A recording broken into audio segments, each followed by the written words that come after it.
1976 में संविधान के साथ बहुत बड़ा धोखा हुआ था। संविधान का बेसिक स्ट्रक्चर, संविधान का मूल ढांचा 1976 में बदल दिया गया। प्रियम्बल में 2 शब्द जोड़ दिए गए। उसी को मैंने सुप्रीम कोर्ट में चैलेंज किया है। हमारा यह कहना है कि जो संविधान का जो प्रियम्बल था, जो ओरिजिनल प्रियम्बल था, उसको रिस्टोर किया जाए। 1976 में इमरजेंसी के दौरान, जबकि पूरे देश में आपातकाल लगा हुआ था, सारे लीडर ऑफ अपोजिशन जेल में थे, दूरदर्शन पे पूरा कंट्रोल था सरकार का, और अखबारों का, बिजली पानी का कनेक्शन काट दिया गया था। उस समय संविधान में 42वां संशोधन किया गया और संविधान के मूल ढांचे को बदल दिया गया। और जो 2 शब्द जोड़ा गया, सोशलिस्ट और सेकुलर, उसको संविधान सभा पहले रिजेक्ट कर चुकी थी। 1 बार नहीं, 2 बार नहीं, 3 बार संविधान सभा ने उसको रिजेक्ट किया था कि नहीं, सोशलिस्ट सेकुलर विदेशी कॉन्सेप्ट है, यह भारत का कॉन्सेप्ट नहीं है, यह हमारे संविधान के प्रियम्बल में नहीं आएगा। पहली बार जो प्रियम्बल के ऊपर चर्चा हुई थी, वो हुई थी 13 दिसंबर 1946 को। पूरी चर्चा हुई लेकिन कंक्लूजन नहीं निकला। 22 जनवरी 1947 को प्रियम्बल पे दोबारा चर्चा हुई और पूरी चर्चा हुई। उसके बाद एक मत से प्रियम्बल को एक्सेप्ट किया गया, वो प्रियम्बल जो 1976 तक भारत के संविधान का हिस्सा था। 15 नवंबर 1948 को प्रोफेसर केटी शाह साहब ने एक प्रस्ताव पेश किया कि नहीं, प्रियम्बल बदलना चाहिए और उन्होंने संविधान बदलना चाहिए और संविधान में सोशलिस्ट और सेकुलर शब्द आना चाहिए। उन्होंने कहा कि अगर प्रियम्बल में सोशलिस्ट सेकुलर नहीं आ सकता है तो आर्टिकल 1 में सोशलिस्ट सेकुलर फेडरल आना चाहिए।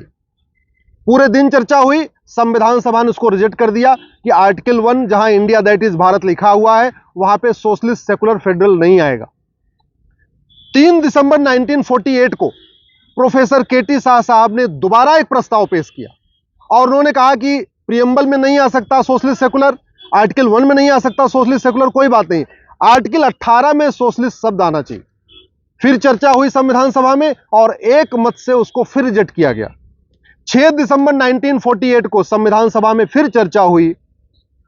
पंडित लोकनाथ मिश्रा ने कहा कि जो सेकुलर शब्द है, ये स्लिपरी फ्रेज है, ये विदेशी कॉन्सेप्ट है, अगर इसको हम संविधान में डालेंगे भारत की संस्कृति को यह बर्बाद कर देगा।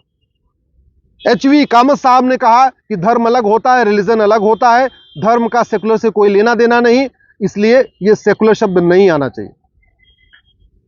17 अक्टूबर 1949 को फिर चर्चा हुई इस प्रियम्बल के ऊपर और फाइनली एक मत से संविधान सभा ने प्रियम्बल को एक्सेप्ट किया और वो प्रियम्बल एक्सेप्ट किया जो 1950 से लेके 1976 तक, 1976 तक, यानी इमरजेंसी के दौरान बढ़िया काम करता रहा, कहीं कोई दिक्कत नहीं आई, उससे देश आगे बढ़ता रहा। 26 नवंबर 1949 को हमारा संविधान पूरा हो गया। संविधान सभा, इससे हम 26 नवंबर को हम संविधान दिवस मनाते हैं। 24 जनवरी को राष्ट्रगान अडॉप्ट हो गया। 25 जनवरी को संविधान सभा भंग हो गई। ध्यान रखिए, ये जो संविधान बनाया गया, ये किसके द्वारा? संविधान सभा के द्वारा। और वो कब भंग हो गया? वो 25 जनवरी 1950 को भंग हो गया, यानी 76 में संविधान सभा थी ही नहीं। 26 जनवरी 1950 से हम रिपब्लिक डे मनाते हैं। 1967 में सुप्रीम कोर्ट का गोलकनाथ केस का फैसला आया, जिसमें सुप्रीम कोर्ट ने कहा कि संविधान के बेसिक स्ट्रक्चर को कोई भी सरकार नहीं बदल सकती। और बेसिक स्ट्रक्चर का मतलब डेमोक्रेसी, बेसिक स्ट्रक्चर का मतलब equality, justice, liberty, fraternity, basic structure का मतलब सोवरेंटी। संविधान, हमारे सुप्रीम कोर्ट ने कहा था गोलकनाथ केस में कि कोई भी सरकार न तो फंडामेंटल राइट में छेड़छाड़ कर सकती है और जो बेसिक स्ट्रक्चर है, equality, justice, liberty, fraternity, democracy, इसको बदल नहीं सकती है। 1971 में जैसे ही इंदिरा गांधी को 352 सीट मिली, उन्होंने गोलकनाथ केस को पलटने के लिए 24वां संविधान संशोधन पेश कर दिया। 1973 में एक हिस्टोरिक जजमेंट आया जिसको केशवानंद भारती केस कहते हैं। 1973 में उस समय सुप्रीम कोर्ट में टोटल 13 जज होते थे और केशवानंद भारती केस को 13 के 13 जजों ने एक साथ सुना था।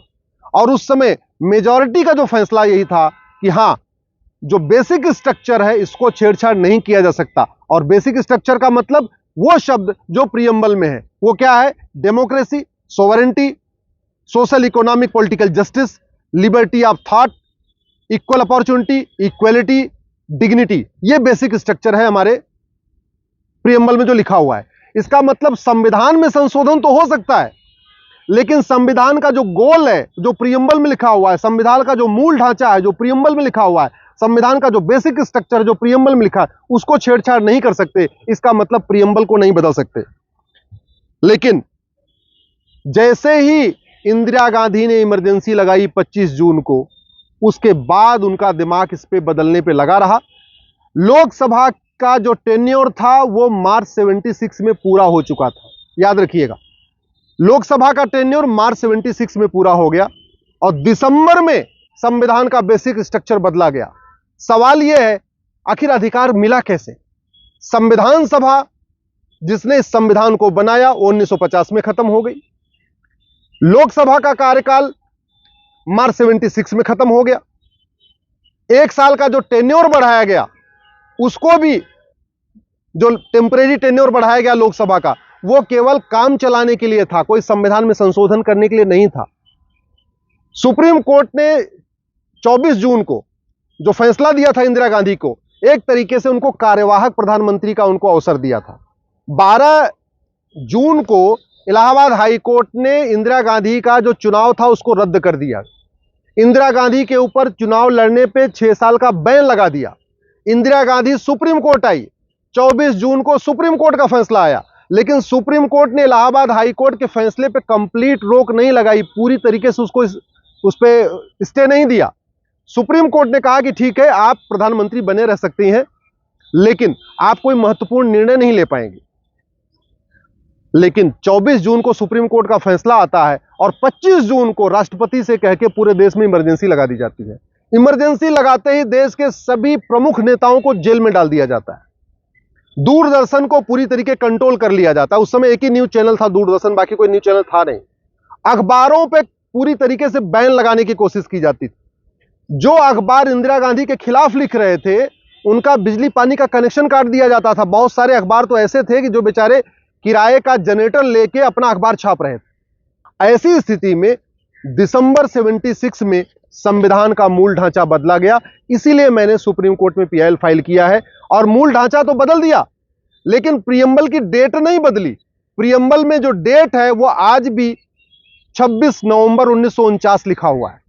सोचिए कितना बड़ा धोखा, कितना बड़ा फ्रॉड हुआ है। प्रियम्बल बदला गया है दिसंबर 76 में और प्रियम्बल पे डेट पड़ी हुई है नवंबर 1949 की। इतना बड़ा फ्रॉड हुआ है। न लोकसभा थी, न संविधान सभा थी। इंदिरा गांधी उस समय कार्यवाहक प्रधानमंत्री थी। सुप्रीम कोर्ट ने 24 जून 1975 को कह दिया था कि आप रहिए प्रधानमंत्री, लेकिन आप कोई महत्वपूर्ण निर्णय नहीं ले पाएंगी। और निर्णय इतना बड़ा कि संविधान का बेसिक स्ट्रक्चर बदल दिया, और वो भी वो 2 शब्द डाल दिए प्रियम्बल में जिसको संविधान सभा ने 3 बार पहले ही रिजेक्ट किया था। आखिर भारत का जो प्रियम्बल बना है वो लंबी चर्चा के बाद बना है। 23 दिसंबर 1946 को प्रियम्बल पे चर्चा हुई, 22 जनवरी 1947 को प्रियम्बल पे चर्चा हुई, 15 नवंबर 1948 को प्रियम्बल पे चर्चा हुई, 3 दिसंबर 1948 को प्रियम्बल पे चर्चा हुई, 6 दिसंबर 1948 को प्रियम्बल पे चर्चा हुई, और फिर 17 अक्टूबर 1949 को प्रियम्बल पे चर्चा हुई। तब जाके प्रियम्बल फाइनल हुआ था। यानी 6 दिन लगातार संविधान सभा ने प्रियम्बल पे चर्चा किया, फिर प्रियम्बल को फाइनल किया। और इंदिरा गांधी ने उस प्रियम्बल को बदलने में 6 घंटे भी नहीं लगाए। संसद में, लोकसभा, राज्यसभा में कोई चर्चा ही नहीं हुई। जो लीडर ऑफ अपोजिशन थे वो न लोकसभा में थे न राज्यसभा में थे, सारे जेल में थे या भागे घूम रहे थे, कहीं अपनी जान बचा के छिपे हुए थे। पूरी तरीके से वहां कांग्रेस के ही लोकसभा में सांसद थे, राज्यसभा में सांसद थे। बहस करने का कोई था ही नहीं। जो दस्तावेज दिखाता है कि कोई ढंग से बहस ही नहीं हुई। और मान लीजिए बहस होती भी तो फिर प्रियम्बल आप कैसे बदल देंगे? अगर एक बार, मेरा यह कहना है माननीय सुप्रीम कोर्ट से भी, कि अगर एक बार प्रियम्बल बदलने का अधिकार मिल जाएगा सरकार को, तो इसकी लिमिट नहीं होगी। अगर प्रियम्बल में जोड़ने का अधिकार सरकार को मिल जाएगा तो प्रियम्बल घटाने का अधिकार भी सरकार को मिल जाएगा। अगर सोशलिस्ट और सेकुलर शब्द जोड़ने का अधिकार सरकार को मिल जाएगा तो डेमोक्रेसी निकालने का भी अधिकार मिल जाएगा, सोशल जस्टिस निकालने का अधिकार मिल जाएगा, इक्वलिटी निकालने का अधिकार मिल जाएगा, लिबर्टी निकालने का अधिकार मिल जाएगा। भाई अगर प्रियम्बल में कुछ जोड़ने का अधिकार सरकार को मिला, इसका मतलब घटाने का अधिकार मिल गया। अगर संशोधन करने का अधिकार मिला तो केवल जोड़ने का अधिकार नहीं मिला, घटाने का भी मिल गया। कल को किसी सरकार को मान लीजिए 400 सीट मिल जाती है वो कहेगा भारत में लोकतंत्र नहीं रहेगा, डेमोक्रेसी निकाल देगा। फिर क्या होगा? अगर किसी सरकार को 400 सीट मिल जाती है, वो कहेगा प्रियम्बल में सोवरेन शब्द नहीं होगा, यानी अब हम स्वतंत्र संप्रभु नहीं रहेंगे, हम चीन के गुलाम बनेंगे, हम अमेरिका के गुलाम बनेंगे, हम रूस के गुलाम बनेंगे। तब क्या होगा? फिर कौन रोकेगा उसको? अगर अल्टीमेटली जब प्रियम्बल में बदलाव की छूट मिल जाएगी, फिर तो कुछ भी हो सकता है। कल को कोई सरकार 400 सीट मिल जाए, बोले इसमें जी माइनॉरिटी को अलग अधिकार होगा, मेजॉरिटी का अलग अधिकार होगा। कल किसी सरकार को जो 400 सीट मिल गई, वो बोलेगा सोशल इकोनॉमिक जस्टिस होगा ही नहीं, अब तो इक्वल अपॉर्चुनिटी होगी नहीं, लोगों को सोचने बोलने की आजादी नहीं होगी, लिबर्टी ऑफ थॉट जो प्रियम्बल में लिखा हुआ है वो होगा ही नहीं। फिर क्या होगा? इसलिए मेरा माननीय सुप्रीम कोर्ट से यही निवेदन है कि इस चीज को गंभीरता के साथ समझे कि प्रियम्बल में बदलाव का अधिकार अगर हमने दे दिया, इसकी कोई लिमिट नहीं होगी, फिर कहां जाके मामला रुकेगा कुछ नहीं कह सकते, सरकारें मनमानी करती रहेंगी। इसलिए जो शब्द इसमें सोशलिस्ट सेकुलर जोड़ा गया है उसको निकाला जाए।